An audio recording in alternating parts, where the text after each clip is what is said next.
స్థానిక శాసనసభ్యులు మాణిక్రావు గారు, స్థానిక పార్లమెంట్ సభ్యులు గౌరవనీయులు బీబీ పాటిల్ గారు, గౌరవనీయులు పెద్దలు శాసనసభలో సభాపతిగా పనిచేసి ఇప్పుడు రాజ్యసభలో తెలంగాణకి వన్నె తెస్తున్న పెద్దలు కేఆర్ సురేష్ రెడ్డి గారు, గౌరవనీయులు మా మిత్రులు who's come all the way from Hyderabad for this event. Thank you, Jay, for being a part of this. Thank you very much. We welcome you. I think our friend from Andhra Pradesh, our Honorable MP, deserves a big round of applause, please. Gauranilu, Ma Principal Secretary Jayesh Ranjan Garu, Gauranilu Jilla Collector Garu, Sharath Garu, and ee roju ee కార్యక్రమంలో ముగ్గురు పెళ్లి కొడుకులు ఉన్నారు. I think Anil Kamath does not understand Telugu, so I can get away, I can take liberties. Anil, मैंने अभी आपको दूल्हा बोला, मैंने बोला कि आप ब्राइड ग्रूम हो.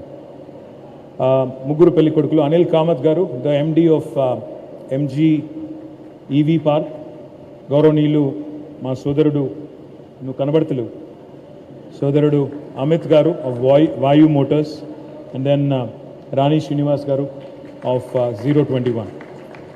ముందుగా I should congratulate the people of జహీరాబాద్కి ఈరోజు ఇక్కడికి వచ్చిన తర్వాత 3-4 ముఖ్యమైన పనులు ఈరోజు ఇక్కడ చేస్తూ ఉన్నాం.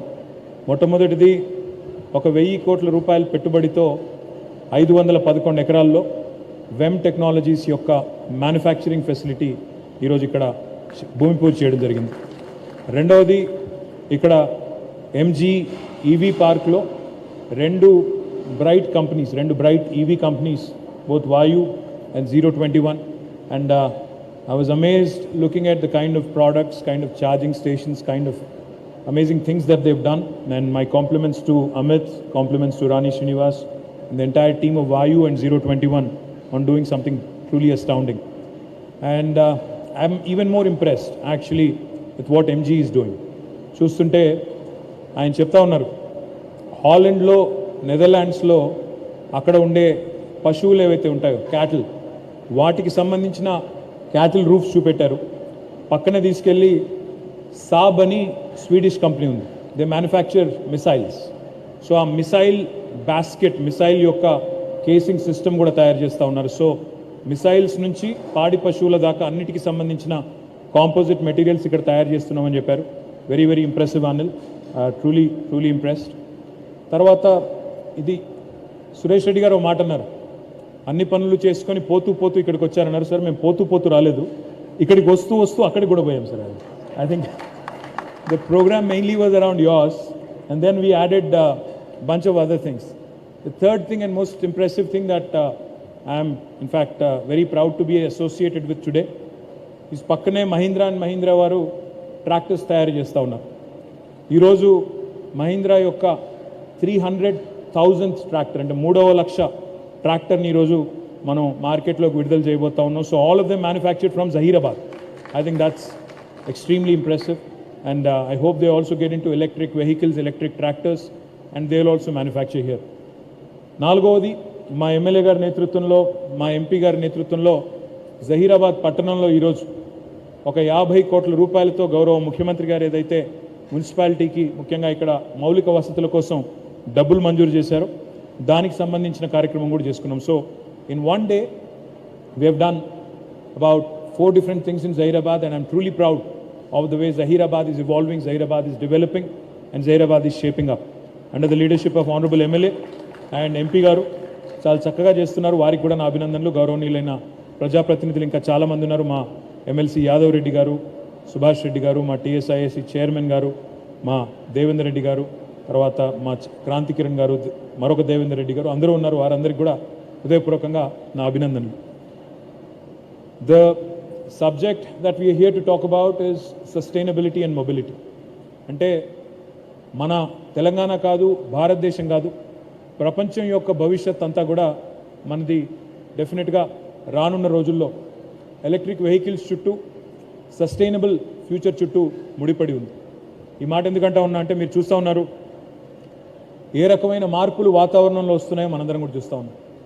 వర్షాలు టైంకి రావు, ఎండాకాలంలో ఎండలేమో 50 డిగ్రీలు దాటిపోతున్నాయి, అక్టోబర్లో వర్షాలు పడ్డప్పుడు కుంభవృష్టిగా వచ్చి నగరాలు ఫ్లడ్స్తో వరదలతో సతమతం అవుతూ ఉన్నాయి. మనం చిన్నప్పుడు గ్లోబల్ వార్మింగ్ అని విన్నాం, కానీ ఇప్పుడు చూస్తున్నాం గ్లోబల్ వార్మింగ్ యొక్క ఫలితాలు ఈరోజు అనుభవిస్తున్నాం. గ్లోబల్ వార్మింగ్ జరగడానికి ప్రధాన కారణం మీ అందరికీ తెలుసు, కార్బన్ ఎమిషన్స్. సో ఇప్పుడు ప్రపంచవ్యాప్తంగా వస్తున్న మార్పులు కనుక గమనిస్తే ఈ కార్బన్ ఎమిషన్స్ని వెదజల్లే వాహనాలు, ఇంటర్నల్ కంబషన్ ఇంజిన్ ఉండే వాహనాల నుంచి దూరమై ఎలక్ట్రిక్ వెహికల్స్ వైపు వెళ్ళినట్టయితే పర్యావరణ హితంగా ఉంటుంది, కాలుష్యం తగ్గుతుంది అనే ఆలోచనతో ప్రపంచవ్యాప్తంగా కూడా ఎలక్ట్రిక్ వెహికల్ రెవల్యూషన్ వచ్చింది. ఎలక్ట్రిక్ వెహికల్కి నార్మల్ వాహనానికి తేడా ఏమంటే, ఎలక్ట్రిక్ వెహికల్ నిజంగా కూడా ఇక్కడున్న మీరు స్కూటర్ చూడొచ్చు లేదా ఆటో చూడొచ్చు. Electric vehicle is nothing but a computer on 4 wheels. అందులో ఉన్నదంతా ఎలక్ట్రానిక్స్, అందులో ఉన్నదంతా బేసిక్గా ఒక బ్యాటరీ, మొత్తం మిగతా ఎలక్ట్రానిక్స్ తప్ప అందులో మీకు నార్మల్ ఆటోమొబైల్లో ఉండే, నార్మల్ వాహనంలో ఉండే ఇంజిన్ కానీ ఇంకా ఇతరత్ర కానీ చాలా తక్కువ ఉంటుంది. అందుకే ఇప్పుడు మీరు అమెరికాలో చూస్తే ఒకప్పుడు డెట్రాయిట్ అనే నగరం, మిషిగన్ స్టేట్లో డెట్రాయిట్ అనే నగరం ఆటోమొబైల్ ఒక కేంద్రంగా, ప్రధాన కేంద్రంగా ఉండేది. కానీ ఈరోజు ఆటోమొబైల్స్, కొత్త ఏజ్, న్యూ ఏజ్ ఆటోమొబైల్స్ ఎక్కడ తయారవుతున్నాయంటే ఎలక్ట్రిక్ వెహికల్స్. ఒక టెస్లా, ఒక లూసిడ్, ఒక ఫిస్కర్, ఒక కాలిఫోర్నియాలో, ఒక నెవాడాలో, ఇంకో చోట తయారవుతా ఉంది. అదే మాదిరిగా భారతదేశంలో కూడా ఒకప్పుడు ఆటోమొబైల్ అంటే ఒక లారీ తయారు చేయాలన్నా, బస్సు తయారు చేయాలన్నా, కార్ తయారు చేయాలన్నా కొన్ని ప్రధానమైన కేంద్రాలు ఉండేది. ఒక చెన్నై లేదా ఒక పూణే ఇట్లా ఉండేది. రకరకాల కారణాల వల్ల అక్కడ ఉండే ఈకో సిస్టమ్ అట్లా తయారయ్యి అక్కడ కొంత కర్మాగారాలు ఏర్పడ్డాయి. కానీ భవిష్యత్తులో తెలంగాణ రాష్ట్రం గౌరవ ముఖ్యమంత్రి కేసీఆర్ గారి నాయకత్వంలో తీసుకొచ్చిన ఎలక్ట్రిక్ వెహికల్ మరియు ఎనర్జీ స్టోరేజ్ పాలసీ వల్ల, ఈఎస్ఎస్ పాలసీ వల్ల తప్పకుండా న్యూ ఏజ్ కంపెనీస్ ఏ రకంగానైతే ఈరోజు ఇక్కడ ఎంజీ ఈవీ పార్క్ మనం ప్రారంభించుకున్నామో అదే పద్ధతిలో ఏ రకంగానైతే ఇక్కడ ఒక వాయు మోటార్స్ కానీ, ఒక 021 కానీ ఇక్కడ ఇంక్యుబేట్ అవుతూ ఉన్నాయో అదే పద్ధతుల్లో జహీరాబాద్లో ఇక్కడే నిమ్స్లో వన్ మోటో అనే కంపెనీ కూడా వస్తూ ఉంది. వాళ్ళు కూడా బైక్స్ తయారు చేయబోతూ ఉన్నారు. ఇంకా చాలామందితో మేము సంప్రదింపుల్లో ఉన్నాం. ఒలెక్ట్రా అనే కంపెనీ, వారు కూడా ఇక్కడ బస్సులు, కార్లు తయారు చేయబోతూ ఉన్నారు తెలంగాణలో. అదే మాదిరిగా ఇంకొక 5-6 కంపెనీలు కూడా ఇక్కడే, ట్రైటాన్ అని ఇంకో కంపెనీ కూడా వచ్చింది, వారు కూడా జహీరాబాద్లోనే పెట్టబోతూ ఉన్నారు. దీంతో పాటు ప్రతి కంపెనీ కూడా, అది ప్రస్తుతం మన రోడ్ల మీద చూసే టొయోటా కావచ్చు, సుజుకి కావచ్చు, ఫోర్డ్ కావచ్చు, లేదా ఏ వాహనం, ఏ మేక్ అయినా కావచ్చు, అందరూ కూడా అనివార్యంగా, వేరే చాయిస్ లేదు, అనివార్యంగా హైబ్రిడ్ వైపు, అదే మాదిరిగా ఎలక్ట్రిక్ వెహికల్ వైపు ప్రయాణం సాగించక తప్పదు. ఎందుకంటే ఇంటర్నల్ కంబషన్ ఇంజిన్, దానివల్ల వచ్చే కార్బన్ ఎమిషన్స్, దానివల్ల పర్యావరణానికి, మన పిల్లలకి, మన భవిష్యత్తుకి, ఈ మన ప్లానెట్కి జరిగే ప్రమాదాన్ని గ్రహించిన తర్వాత అందరూ కూడా నెట్ జీరో గోల్స్ పెట్టుకున్నారు. నెట్ జీరో అంటే ఒక కంపెనీగా, ఒక ఇన్స్టిట్యూషన్గా, ఒక దేశంగా, ఒక రాష్ట్రంగా కూడా ప్రతి ఒక్కరు కూడా నేను నా రాష్ట్రం నుంచి కానీ, నా ఇన్స్టిట్యూషన్ నుంచి కానీ ఉత్పత్తి అయ్యే కార్బన్ ఎమిషన్స్కి ధీటుగా పర్యావరణ హితమైన పనులు చేసి నెట్ జీరో కాడికి తీసుకొస్తాను, నెట్ జీరో కాడికి తీసుకొస్తాను అనే గోల్స్ పెట్టుకున్నారు. మన ప్రధానమంత్రి మోదీ గారు కూడా మన గ్లాస్గోలో అక్కడ అనౌన్స్ చేసి వచ్చారు. Even India will become net zero country by 2070 అని చెప్పారు, 2070వ సంవత్సరం అని చెప్పారు. దానికి 2070కి ఇంకా చాలా దూరం ఉంది, 48 ఏళ్ళు ఉంది. కానీ నా దృష్టిలో, నాలాంటి ఇంకా చాలామంది రిలేటివ్లీ యంగ్ మినిస్టర్స్ దృష్టిలో కానీ, రిలేటివ్లీ యంగ్ లా మేకర్స్ దృష్టిలో కానీ మనం చాలా ముందే ఇంకా ఆ గమ్యాన్ని చేరుకోవాల్సి ఉంటుంది. Because future of mobility is most certainly sustainable mobility, is most certainly electric mobility. దానికి ఎక్కడ కూడా చాయిస్ లేదు. అది 2 వీలర్ కావచ్చు, 3 వీలర్ కావచ్చు, 4 వీలర్ కావచ్చు, లేదా బస్సెస్ కావచ్చు. రానున్న రోజుల్లో నాకు తెలిసి ట్రాక్టర్స్తో సహా, ట్రైన్స్తో సహా అన్నీ కూడా ఎలక్ట్రిక్ అవుతాయి. ఆ దిశగా ఈరోజు మరి ఇక్కడ వాయు మోటార్స్ కానీ, 021 కానీ, what is happening here is really heartening. My compliments to Anil Kamath, the entire team of MG. What I'm even more impressed about, Anil, is that you're doing 3 things. You're doing MG Automotive, you're doing MG Composites, you're also doing MG Grey Engines. Like I was mentioning, we'll certainly get you in touch with other electric vehicle makers. We'll certainly recognize this because you are incubating startups. You have the hardware know-how, you have the mechanical engineering know-how, and what you need now is smart, new age partners like Amit and Srinivas. So we'll certainly ensure that more and more people come here. But what is even more important is, ఇప్పుడు మన పిల్లలు ఇందాక ఇక్కడికి వచ్చినప్పుడు ఆ నిమ్స్లోకి పోయినప్పుడు అక్కడ చెప్తా ఉన్నారు, ఈ కంపెనీస్ వస్తున్నాయి సంతోషం, మరి మా స్థానిక పిల్లలకు ఉపాధి దొరకాలి. అల్టిమేట్లీ ఏ ప్రభుత్వమైనా భూములు ఇచ్చేది, ఏ ప్రభుత్వమైనా రాయితీలు ఇచ్చేది, ఏ ప్రభుత్వమైనా కృషి చేసేది పారదర్శకమైన విధానాల ద్వారా, టీఎస్ ఐపాస్ లాంటి విధానాల ద్వారా. ఎందుకు అంటే ఉపాధి కల్పన కోసం. అల్టిమేట్గా ఉపాధి కల్పన జరగకపోతే భూములు ఇచ్చి, రాయితీలు ఇచ్చి, పెట్టుబడులకు సబ్సిడీలు ఇచ్చి, ఎన్ని ఇచ్చినా కూడా స్థానిక పిల్లలకి, స్థానిక యువతకి ఉపాధి దొరకపోతే అవన్నీ కూడా నిష్ఫలం అవుతాయి. అందుకే ఎలక్ట్రిక్ వెహికల్స్కి సంబంధించి ఈరోజు ఇక్కడ ఏదైతే ఎంజీ ఈవీ పార్క్ స్థాపించారో, మనకి తెలంగాణలో టాస్క్ అని ఒక మంచి ఇన్స్టిట్యూషన్ ఉంది, Telangana academy for skills and knowledge. మరి ఈ టాస్క్ ద్వారా ఇక్కడ జహీరాబాద్లో వాట్ వీ విల్ డూ, మేము ఏం చేయబోతున్నాం అంటే, ఎమ్మెల్యే గారు, ఎంపీ గారు, మా సురేష్ రెడ్డి గారు చెప్పారు ఇప్పుడే, వారి సూచన మేరకి ఇక్కడ లండన్కి సంబంధించి, యూకేకి సంబంధించిన వార్విక్ యూనివర్సిటీతో ఆల్రెడీ సంప్రదింపులు స్టార్ట్ చేశాము. Warwick is very popular in electric vehicles and lot of new age discoveries have come from UK and Warwick. So what will do is, ఇక్కడ మన గౌరవనీయులు మాజీ రాష్ట్రపతి, people's president APJ Abdul Kalam గారి పేరు మీద ఇక్కడ ఒక సెంటర్ ఆఫ్ ఎక్సలెన్స్, ఒక స్కిల్లింగ్ సెంటర్ ఇక్కడే జహీరాబాద్లో ఏర్పాటు చేసి, స్థానికంగా ఉండే పిల్లలు, ఐటీఐ చదువుకున్న పిల్లలు, 10th చదువుకున్న పిల్లలు, వారికి ఈ ఇన్స్టిట్యూషన్లో కొంత నైపుణ్య శిక్షణ ఇచ్చి, స్కిల్లింగ్ వారికి అందేటట్టు చేసి, ఇక్కడ ఏదైతే ఎంజీ ఆటో పార్క్లో కానీ, పక్కన ఉండే మహీంద్రాలో కానీ ఎక్కడైతే ఉపాధి అవకాశాలు పెరుగుతూ ఉన్నాయో, నిమ్స్లో కానీ, కొత్త ఎలక్ట్రిక్ వెహికల్ పరిశ్రమలు అయితే రాబోతూ ఉన్నాయో, వన్ మోటో కానీ, ట్రైటాన్ కానీ, వాటిలో మన పిల్లలకే ఉపాధి అవకాశాలు వచ్చే విధంగా ఒక సెంటర్ ఆఫ్ ఎక్సలెన్స్ ఏర్పాటు చేస్తాం. దానిలో ఈవీ ఇండస్ట్రీ ఏదైతే పెరుగుతూ ఉందో, ఇప్పుడే నేను చెప్పినట్టు ప్రపంచవ్యాప్తంగా అనివార్యంగా జరుగుతున్న ఈ ఈవీ ఎవల్యూషన్లో తప్పకుండా తెలంగాణ పిల్లలకి సింహభాగం ఉపాధి రావాలి అంటే ఆ నైపుణ్యాన్ని అందిపుచ్చుకోవాలి.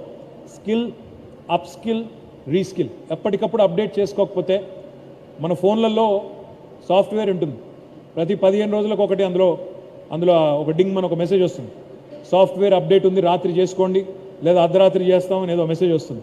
అదే పద్ధతిలో ఎప్పటికప్పుడు మనం కూడా మన నైపుణ్యాన్ని అప్గ్రేడ్ చేసుకోకపోతే, ఎప్పటికప్పుడు అప్ టు డేట్ లేకపోతే ఈ పోటీ ప్రపంచంలో వెనుకబడిపోతాం. కాబట్టి skilling, up skilling and reskilling, that will be the focus of APJ Abdul Kalam Center of Automotive Excellence. This will be focused exclusively on automotive industry and new age electric vehicles. So I request Jayesh Ranjan and Sharath Collector Garu, to both of you to come up with something quickly and make the fulcrum epicenter of this institution. And of course, having a technology and a knowledge partner like WMG and Warwick University will really help. Once again, I'm extremely impressed, Anil, with what you guys are doing. But I would also like you to check out T-Works. As I was saying, we're launching India's largest prototyping facility in Hyderabad, in most likely in August. It will be a facility where any youngster can come in and actually dabble in hardware innovation. You can do a prototype. అందులో 3D printers ఉంటాయి. ఉదాహరణకి ఇప్పుడు ఇక్కడ మనం కొన్ని 2-వీలర్స్ చూసాము, ఉదాహరణకి కొన్ని ఆటోలు కూడా చూసాం. కొత్త తరం రాబోయే రోజుల్లో ఎవాల్వ్ అవుతున్న డిజైన్కి అనుకూలంగా ఎప్పటికప్పుడు డిజైన్ కూడా మారుతూ ఉంటుంది, ఎవాల్వ్ అవుతూ ఉంటుంది. కాబట్టి దానికి అనుకూలంగా 3D ప్రింటర్లోనే ఒక కొత్త డిజైన్ని అక్కడికక్కడే ఆవిష్కరించి ఒక ప్రోటోటైప్ తయారు చేసి, అది ప్రజలకి నచ్చితే, మార్కెట్కి నచ్చితే స్కేలప్ చేసుకునే విధంగా ఆ ఫెసిలిటీని ఏర్పాటు చేస్తూ ఉన్నాం. I request any youngsters who are interested in design, anybody who is interested in prototyping, to also come see it in August. And I request people like Anil to also get associated and start building more and more momentum around it. I'm very confident that this park, MG EV Park, will be a huge success. And I'm very hopeful also that the NIMS in Zahirabad, నేను ఇందాక అక్కడ కూడా చెప్పాను, మళ్ళీ కూడా చెప్తా ఉన్నాను, ఎందుకంటే జహీరాబాద్ సంబంధించిన చాలామంది ప్రజాప్రతినిధులు ఇక్కడ ఉన్నారు.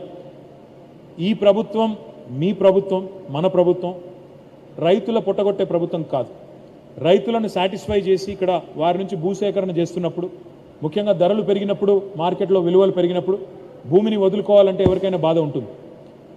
ఏ రైతుకి నష్టం కాకుండా, వారికి తగిన విధంగా నష్టపరిహారం ఇవ్వడమే కాకుండా, ఆ రైతు ఎవరైతే భూ నిర్వాసితులు ఉంటారో వారికి ఆ నిమ్స్లోనే తప్పకుండా వారి పిల్లలకి ఉద్యోగాలు కూడా ఇచ్చే విధంగా ఒక కార్యాచరణ రూపొందించి భవిష్యత్తు కూడా భద్రత ఉండే విధంగా వారికి తగిన పరిహారం కూడా ఇచ్చే విధంగా సమాజం కోసం వారు చేస్తున్న త్యాగానికి విలువ అర్థవంతమైన ఆ త్యాగానికి ఒక గుర్తింపు ఉండే విధంగా చేస్తామని చెప్పి కూడా తెలియజేస్తూ మళ్ళొకసారి ఈరోజు జహీరాబాద్లో మమ్మల్ని ఘనంగా ఆహ్వానించి స్వాగతించిన స్థానిక నాయకత్వానికి ముఖ్యంగా ఇక్కడ ఎంజీ ఈవీ పార్క్లో మమ్మల్ని స్వాగతించిన అనిల్ గారికి అదేవిధంగా అమిత్ గారికి రాణి శ్రీనివాస్ గారికి మమ్మల్ని ఆహ్వానించిన సురేష్ రెడ్డి గారికి అందరికీ కూడా పేరు పేరున ధన్యవాదాలు నమస్కారాలు జై హింద్ జై Telangana I would like to thank